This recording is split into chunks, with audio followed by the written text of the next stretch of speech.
Looking for a new house, new construction, ranch style, never been lived in before in a quiet and established neighborhood? Stick around for the property we are talking about today in the hot list. What's going on, guys? Matt in the hat, Matt Johnson Real Estate, powered by Keller Williams Diamond Partners. You are tuned in to the hot list. I come to y'all Monday through Friday around 12 o'clock Central Standard Time, and we hang out for a little while. We talk about a property that is new to the market, been on the market, and had a recent price reduction, or something unique about the property that I want to share with y'all and want y'all to know about the property. Also, we answer a question that is submitted by you guys, the viewers, and we answer that as well. Today's going to be no different, as well as talk about a sponsor of the week each and every week. So let's get right into the property we are talking about today. The address is 309 South Sylvan Street, right here in Emporia. It is a 3-bed, 2-bath ranch style house. It does have an attached 2-car garage, 1,562 square feet of finished space, currently listed at $182.5, courtesy of Eck Real Estate. As I mentioned in the intro, this is a new construction house, ranch style, very cool, very nice house. It has vaulted ceilings, very open concept throughout the house. Also, what is unique about this house compared to some others, it is a smart home and smart home ready. What that means, it already has a smart thermostat, it has a Nest thermostat, it has a Ring doorbell, and it has LED color changing lights in the kitchen. In the master bedroom, it has walk-in closet as well as a tiled shower, hardwood floors throughout the house. There is plenty of cabinet space and storage in the kitchen, as well as countertop space and new appliances. This house is absolutely amazing, very beautiful house. And again, currently listed at $182.5, and it is amazing. New construction, never been lived in, quiet, established neighborhood, definitely worth checking out. So make sure you click on the link in the description below, and it will take you right to the website so you can see this house for yourself and just see how much work and how much detail that they put into this house. It's amazing. Before we get into the question of the day, I do want to recognize and thank our sponsor of the week this week, and that is Shounds Commerce. Now, this is a newer concept for a number of people, and having me explain it is not going to do it justice. So I'm hoping to be able to sit down with Clint Shound on Wednesday, as long as our schedules can match up.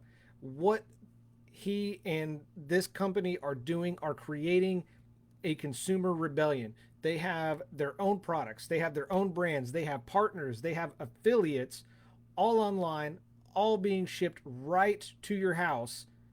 And it is absolutely amazing. I've tried a number of these products for myself. I was looking on the website actually before I went live, and they've got a brand of memory and focus. It's called Katano. I've taken that before, and really helps, wakes you up. As well as they have a skin cream, facial cream that I've purchased for my wife in the past, and she's really loved it. It's Lubella facial cream package. Absolutely amazing. I know that we've liked it. My wife has especially liked the products I bought her. So make sure you guys tune in. Like I said, I'm planning on Wednesday. Hopefully our schedules line up and we can make it happen. Question of the day: what should I be looking for when bargain hunting? That's all the detail, and that's all the question I got. So I'm assuming that's bargain hunting in for a house in general, and so that's what I'm going to cover, and that's what I'm going to go over. Because what I've noticed, especially making the transition from car sales to real estate full time, is that many first time home buyers as well as some of the repeat offenders, can have some type of sticker shock regarding price if they've never bought a home or it's been a little while since they bought their current home. And this often leads to buyers trying to find that balance between what they want and what they can afford. There are times they get if you're lucky and smart enough by listening to this podcast, nice plug, right? Very subtle. They may be able to find some good deals if you know what you're looking for. I do want to mention, one of the keys to finding good deals is looking for properties that are going to be less desirable or potentially unappealing. Now, we've talked about what a good deal is before in the past. That is entirely up to you. That is entirely your call. I cannot decide what a good deal is for you versus another buyer. Each person, each situation is a little bit different, so I leave what is considered a good deal up to you. Now, when I say that less desirable, unappealing, that is generally in the form of something that can be corrected or repaired fairly easily and inexpensively. Some items can drive down the price of a house, but don't necessarily require major renovations to make those repairs. So, what we're going to talk about today are 5 tips to look for when bargain hunting. Number one is ugly paint. I recently ran across this myself when helping a buyer. Uh, there are going to be some things that are considered ugly paint. It could be damage to the paint. It could be the paint is just ugly. For example, there was a house that was recently for sale. Um, the paint on the outside as well as throughout the house was not the we'll call it the most ideal for that house, and there were people that were turned off by it, um, and just because the paint was not neutral, it was very custom, and some people just were extremely turned off by it. Usually, this can happen when someone combines paints that should never coexist together. It could be a matter of paint being awful colors, could be cheap paint, it could be faded over time. Like there was another house recently that uh, actually not too far from where I live, the paint had just been on there so long and it wasn't very well done, so it had just faded over time and nobody had taken the time to redo it. So the price of that house actually dropped significantly from the first day it was listed. Also, what could happen is it's an amateur paint job, which, as many of you may know, which is why I'm not allowed to paint because I don't necessarily care what it looks like as long as the paint ends up from the bucket onto the wall. That's all I care about. So any of these can potentially drive down the price because of the amount of work involved with prepping or painting. Now, keep in mind, just side note here, this doesn't mean it's going to be it doesn't mean it's going to be the entire house. It may just be limited to one room that is really turning people off because of the color paint. Uh, so it may just take that one room to get that good deal you're looking for. Number two is all too common: landscaping issues.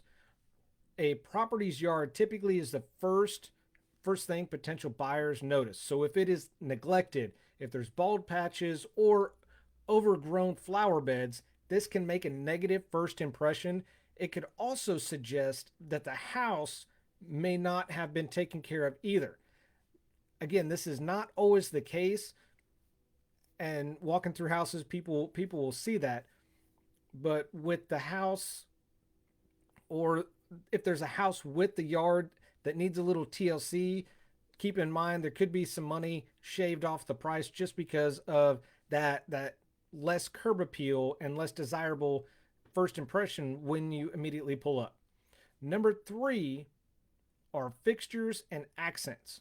Now, these are going to be cosmetic items that are in the house that can start to look rough or faded over time. just like we talked about with the paint. This could be, handles and knobs that are throughout the house. They can come loose, they can tarnish and just fade over time. There may be shutters on the outside that come loose, start to fall apart and deteriorate, as well as, maybe there's bathroom tiles that get cracked, and the list goes on and on. Now, while none of these typically break the bank, sellers may drop the price because they know how these may look, as well as the buyers may offer a lower price based on what they're seeing as they're walking through the house. Number 4 is going to be bathroom concerns. Oftentimes, potential buyers will steer clear from obvious bathroom problems, and this may cause sellers to lower the price as well. So, depending on the extent of the issues in the bathroom, there could be a real opportunity for a buyer with finding something like this. Is the problem purely cosmetic, and is the fix relatively cheap? That is going to be the biggest question that you will have to ask yourself. If it's something that you're able to do yourself, relatively inexpensive, or is it a major renovation that is going to be more trouble than it's worth and take the price of the house back up? That's a question that you're going to have to keep in the back of your mind, because you're going to need to be aware of signs of water damage, mold, mildew, anything that would indicate more serious, costly problems. And finally, number 5, previous foreclosure. Sometimes buyers are willing to search for bank-owned properties. Doesn't happen all that often. I recently had one buyer that did this, and it's just another opportunity. He is very handy, can do a lot of the work himself, and that's what he wanted. He wanted to live in something that was move-in ready, needed some work that he was able to do, and that's what he's looking for. Now, these properties will often be sold at discounted prices because the bank isn't looking to hold on to these. They're looking to selling what's owed on it and not at market value, because they just want to cut their losses and get their money recouped as quick as possible.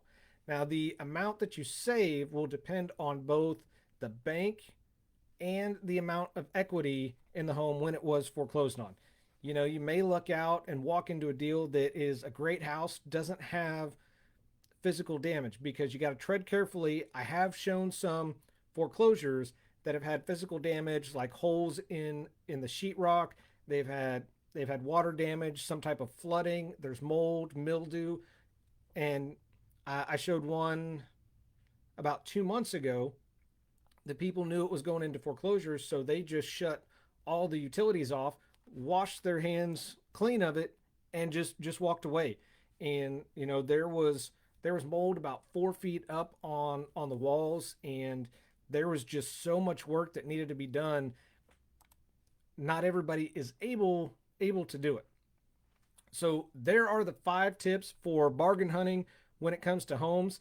I would like to know, is there anything I missed? Is there anything that you specifically look for when you are looking through one of these? Are you one of the bargain hunters that looks for these type of deals and just waits for them to come? Just keep that in mind. Would you have added something?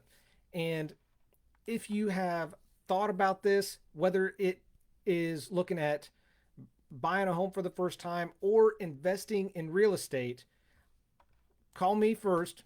I should be your first call. I am happy to help you find those hidden gems, because they are out there. They are available. It's just a matter of, are you willing to do the legwork, or would you prefer somebody else do the legwork for you and find that gem for you?